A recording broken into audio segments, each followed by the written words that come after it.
The professor stood up and he said, now here's the key thought of this great philosopher. And he wrote it on the board. Whatever is, comma, is.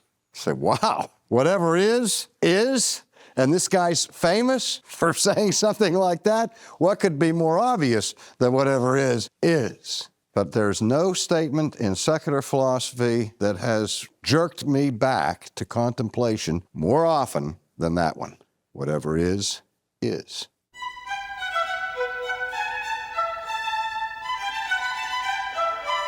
Whatever is. Why did that statement from an ancient philosopher have such an impact on R.C. Sproul? And how can it help us further appreciate the revelation of who God is in Scripture? We're surveying some of the history of human thought and its consequences this week on Renewing Your Mind. There are echoes of these Greek philosophers all around us, and most unbelievers don't stop to ask why it is they think the way they do. But as Christians, that should be our habit as we seek to renew our minds according to the Word of God. Here's Dr. Sproul as he introduces us to some philosophers that were wrestling with the question of being.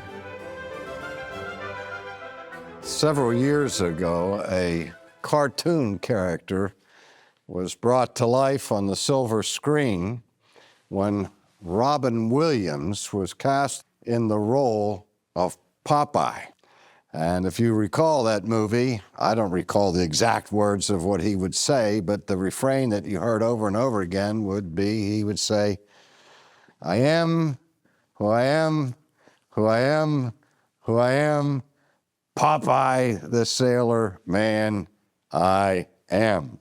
Toot, toot. Now, I remember seeing that movie and being intrigued by that particular refrain, that repetition with respect to the assertion of being. Not unlike altogether the way in which God reveals himself to Moses in the Midianite wilderness when he says, I am who I am. Now, I understand that philosophy, like any other science, has its own language, its own lingo. And if you're not familiar with the language of the particular discipline, it can be somewhat disconcerting and even intimidating for people. And again, philosophy seems to be so abstract and removed from where we live our daily lives. And yet, there is no more important question in all of life than the question of being itself. We can hardly make a sentence in the English language without using some form of the verb to be. Am, are, was, were, and so on. And every time we make simple sentences, I am going to the store. We were in Orlando yesterday. We are falling back on some kind of idea of being. It's inescapable. And yet, when we begin to probe the idea of being itself, it's somewhat elusive and mysterious to us.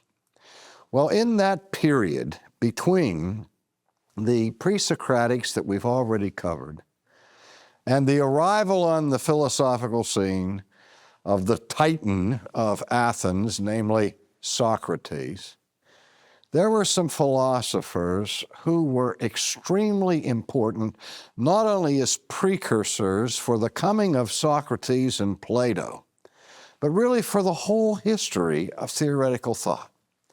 And those two very important philosophers of the ancient world were Heraclitus and Parmenides. Now, these philosophers were very much concerned with the question of being. Now, there's a debate, indeed a dispute, over which one wrote first and which one responded to the other. When I was in college, I was taught that Heraclitus wrote first and Parmenides was answering him. But more recent literature would indicate just the opposite was the case, but we don't know for sure. But I'm going to work today on the assumption that Heraclitus was the first of these two. It's really not all that important in the final analysis. But Heraclitus is known principally only through quotations and allusions to him and fragments of his writings that have survived. But he is famous in popular philosophy for some of the things that he said. And one thing he said was, everything that exists is in a state of flux. Everything is in a state of flux. Or to put it another way, whatever is changing. Everything is in a state of change. And his illustration or metaphor by which he described this phenomenon was to speak about a river. He said the famous statement, you cannot step into the same river twice. What did he mean by that? I mean, you go to the Mississippi River and you put your toe in the water, step back out, and then step back in, you've still stepped into the Mississippi River. You've stepped in it not once, but twice. But what Heraclitus is saying is between that first step and the second step, the river has changed. The current has moved on. And the changes that have occurred in that river may be so tiny, so infinitesimal, that they are not at all perceived. For example, every drop of water that moves along that river is making an impact on the bank of the river in a very, really imperceptible way. A tiny, minute bit of erosion has taken place. And the composition of the water that you first stepped into has changed by the second time you step into the river. And so that's what he's saying, is that that river is always changing. But not only is the river changing, but you are changing. And if it takes you 1 second to step the first time and another second to step the second time, the change in you, again, may be imperceptible, but if for no other reason, you're still 1 second older than you were the first time you put your foot in the river. Now, this is part and parcel of our daily experience. We know what it means to age. I've said many times that there are 3 stages of life: youth, middle age, and the third one, you look great. You know you're old when your friends come up to you and say, you look great. That's a euphemism for, boy, have you gotten wrinkled and gray. But we all know the ravages of time. We all know that as creatures, we are subjected to generation and decay, to change. We grow older, we grow fatter, we grow thinner, whatever. We're always changing. And yet, when you look at a person that you haven't seen in 25 years, you think, wow, how have they changed? It seems so dramatic when you haven't been there watching it moment to moment. And yet, at the same time, you can still recognize that it's the same person that you knew 25 years ago, that you are the same person you were when you were 5 years old or 4 years old. Yet, you're different. Sameness and differentness. These categories define all of reality as we experience it in the world of creatures. So what Heraclitus was getting at was that whatever is changing. He's coming up with a category that becomes very important for future philosophical thought. In fact, let me say that sentence again. I said he comes up with a category that becomes very important for later philosophical thought. And it is the category of becoming. Becoming. Now let's talk about these categories of being and becoming for just another moment. There are other words that later philosophers used, particularly Aristotle, for these categories. Aristotle talked about actuality and potentiality. Potentiality describes that which we possibly could become, but have not yet reached. Actuality describes what we are. So that potentiality is a descriptive term for becoming. Actuality is a term for being. Now, what are you? Are you a human being? Or are you a human becoming? That's the question. As long as you're changing, you are still experiencing potential. You are still in a process. You're still moving. You're still changing. You, whatever you are not eternally the same. So how do we deal with this? For Parmenides, he's saying everything is in a state of flux. Everything is in a state of becoming. Now, having said that, and he's known for saying that, many modern philosophers have appealed to Heraclitus as being the father of contemporary existentialism. Now, later on in this course, we'll give a little introduction to existential philosophy. I get that question all the time from people that say, what is existentialism? And I say, it's the philosophy of existence. And they say, oh, doesn't help a whole lot. But this whole idea that there are no absolutes, there's nothing stable, there's nothing fixed, there's nothing changeless, there's nothing eternal, only the now, only the individual, only existence rather than essence. These are the thoughts of contemporary existentialists, and they appeal to Heraclitus as their father in the faith, as it were. But believe it or not, Heraclitus was a monist. Heraclitus believed that all reality was one. Yet, in the one, there is eternal diversity. In the sense that there is an inner conflict within ultimate reality that is essential to its very makeup. That there's a dynamic involved in reality itself. His greatest model for that was fire, which seems to be alive and powerful, but it is always burning or going out.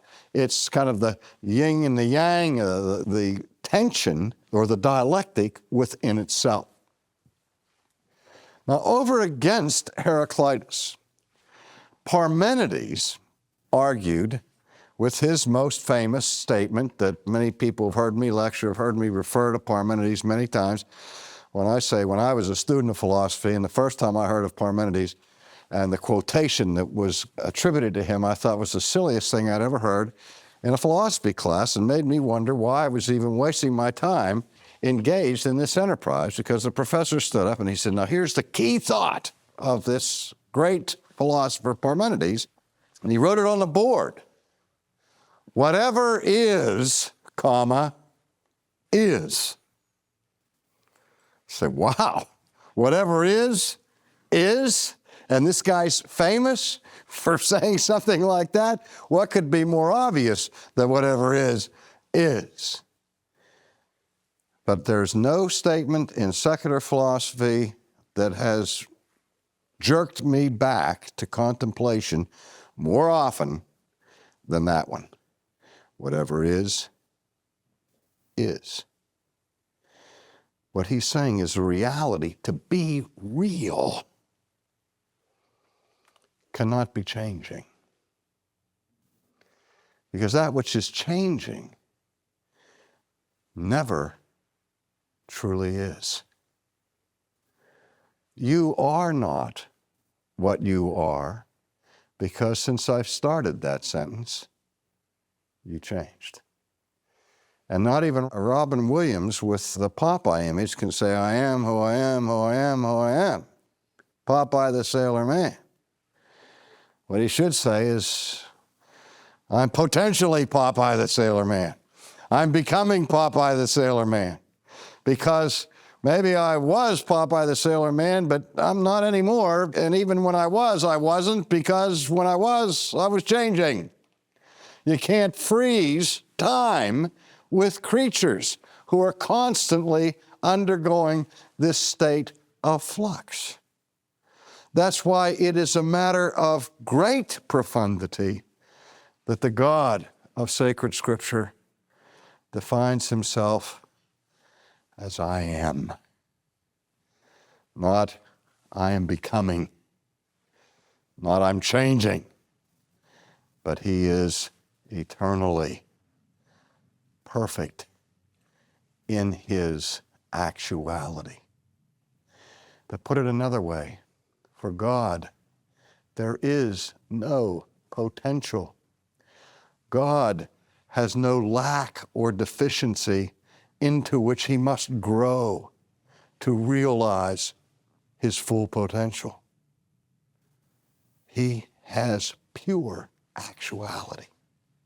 And yet, as Aristotle would later discover, if something were only potential, and potentially everything, it would be actually nothing.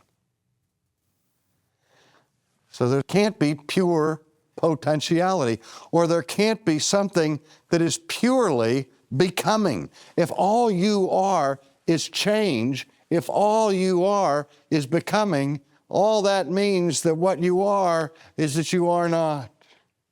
You're an illusion. You're a fig Newton of somebody's imagination because you don't have anything that really is. Now, many of the thinkers following this debate in antiquity came to that conclusion. They said, whatever is changing. If that's true, then everything that undergoes change is just an illusion. It can't really be. Now, what does that say about flowers and rocks and hills and rivers? The whole external world of our experience is an illusion. What about you? If you're undergoing change, and if you're in a state of becoming, if all you are is becoming, then you aren't. You aren't anything. You're nothing. But common sense says, well, I may be changing, but it is an I, an actuality, who really is changing. But where do I find this being that keeps me from just being an illusion? Well, you're not going to find the answer in Parmenides. You're not going to find it in Heraclitus. You're going to have to go back to Mars Hill, and you have to hear the Apostle Paul say, in him you live and move and have your being. That the only thing that keeps me from being an illusion is the power of the one who created me, who himself has all being perfectly within his own identity. But in any case, this is a very profound thing to be concerned about, as we will see with Plato and Aristotle, and really all future philosophy. In a sense, the whole history of philosophy is an attempt to answer the debate between Heraclitus and Parmenides, between being and becoming, between actuality and potentiality, between reality and illusion. And that's why these men are so very important. Now, another person that I want to look at very quickly in anticipation of the coming of Socrates on the scene is a man who's famous, if for no other reason. His name starts with Z, which makes him a wonderful candidate to be chosen by those people who make up crossword puzzles for the newspaper. And if they have a word with a Z in it, they have limited possibilities to fill in the grid. And so you'll see this fellow's name appear frequently if you're a crossword puzzle addict like I am.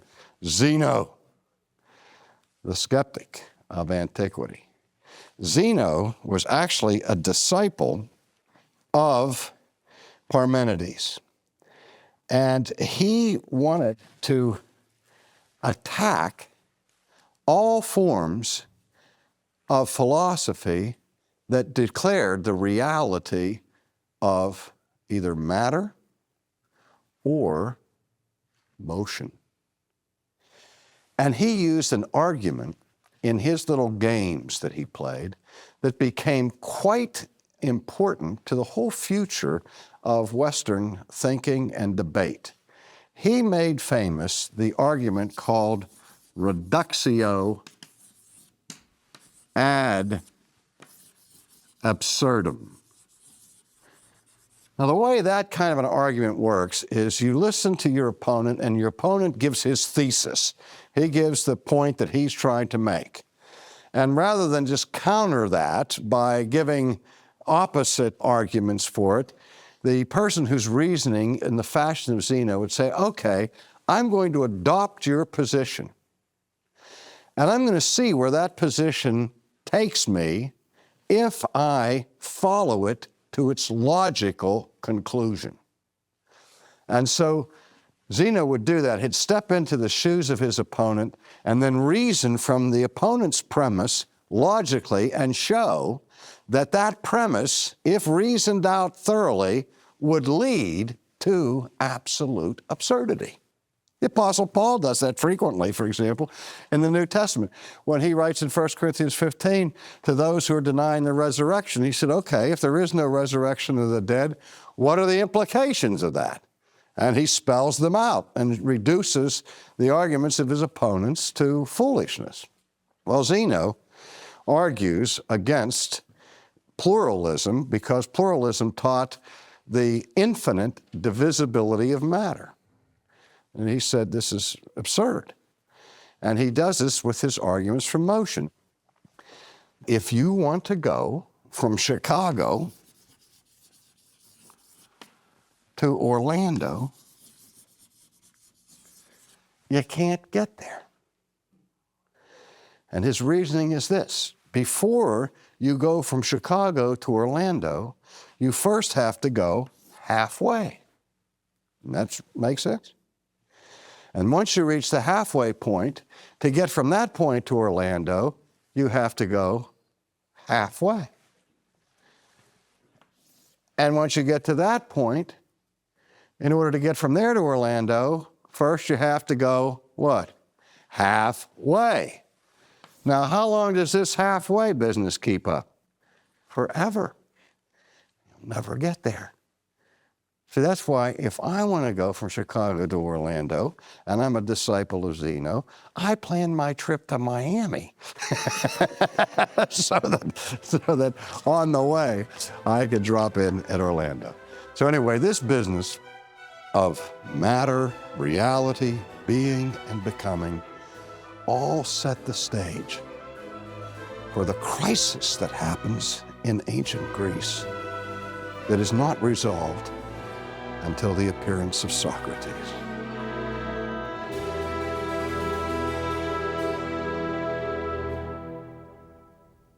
That was R.C. Sproul on this Wednesday edition of Renewing Your Mind. You can hear Dr. Sproul's love and fascination for the study of philosophy in each of these messages, and that only serves as an aid for you or your family as you work through the complete series, whether for personal study or in a small group. Our family uses this teaching as we're homeschooling our children, and it's helped them in their study of philosophy. so I recommend the series to you. You can request this 35-message series on 9 DVDs for your donation of any amount at renewingyourmind.org or by using the convenient link in the podcast show notes. This week's offer is also a special edition set with a bonus disc that's not available in the Ligonier store. You'll receive digital access to the messages and the study guide, plus we'll send you the companion book so you can watch, read, or listen to the teaching. Give us a call at 800-435-4343 or donate online at renewingyourmind.org. Even if you're new to philosophy, many people have heard of Socrates. And interestingly, the time in which he lived has many parallels with the time in which you and I live today. And we'll meet him tomorrow here on Renewing Your Mind.